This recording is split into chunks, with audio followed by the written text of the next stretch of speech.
Dia kalah 10-0. Dia tak layak sebab kalah 10-0. Dia idea daripada yang diberikan kepada Paratau dengan komen dia sebentar tadi, membuatkan Paratau rasa itu cerita yang paling serang yang telah Paratau tahu untuk 2-3 tahun untuk tahun ni lah, untuk tahun ni cerita. Okey? Mana dalam orang kata, kenapa dia kata seram sangat dengan cerita yang dia ajukan oleh AlphaGo tentu adalah setiap orang dia akan berusaha bersungguh-sungguh untuk capai impian dia. Okay? Bila dia nak capai impian itu tak tercapai, dia akan buat apa cara sekalipun.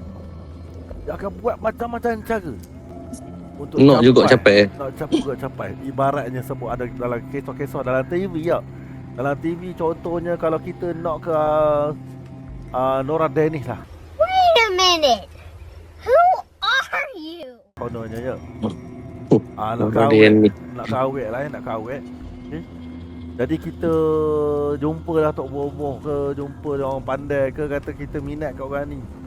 Nak minat sangat. Jadi orang-orang tua-tua kata kita calik lah benda apa minyak-minyak yang ada. Betul? Kita calik. Jadi nak dapatkan minyak tu bukan yang senang. Pastinya kita kena korek lah kubur tu. Mayat pun kena tengok juga. Ya, kena tengok juga. Bukan yang main korek-korek, tiba-tiba korek-korek orang lain. Kan, dia ada lah syarat-syarat dia. Yang Kas tahulah, syarat-syaratnya adalah anak dara sunti. Anak dara sunti, betul? Anak dara sunti yang mati malam Jumaat. Ya, malam kelewar orang panggil ya. Jadi nak tahu macam mana weh. Tapi kalau nak cerita kita tak usaha ni, dapat ke dia orang ni? Dapat. Dia orang tahu pula ada pula yang meninggalnya anak dara sunti malam kelewarnya ni. Jadi kita tetap usaha. Usaha untuk mendapatkan apa yang diimpikan. Jadinya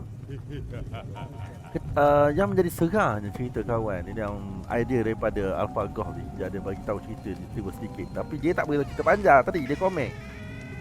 Dia bagi cerita penghabisan tu. So kawan dapat bayangkan cerita tu serang macam mana. Jadi bila usaha tu dia dicuba untuk dapatkan impian tu, akhirnya berjaya jugalah. Tetapi berjaya tu hanya sementara sebab bendanya tak diredoi. Benda salah lah panggil. Senang cerita benda salah lah. Benda salah takkan berkekal lama.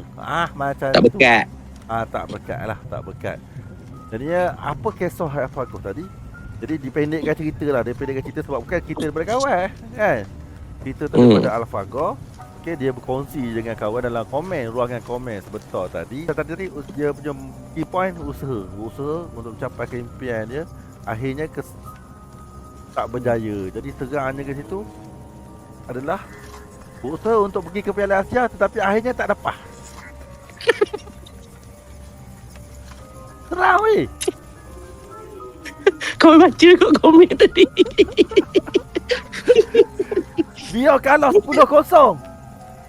Dia tak layak sebab kalah 10-0. Itu serang juga. Serang sebab kena bully 10-0.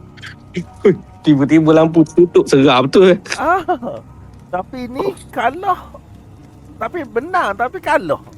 Menang tapi tak layak. Lagi serang. Itu serah tu, tu serah. Itu kena tanya mulek-mulek. Itulah. Macam mana lah ya. Jadi cerita serang Paratau yang terakhir untuk malam ni, itulah kisahnya. Awak jangan. Tengok tadi Jah Faisal tadi benda. Jangan main-main kan. Itulah. Kawan, nama pun serang Paratau. Apa ada hal kan? Tak ada salahnya kan. Memang betul-betul serang pun.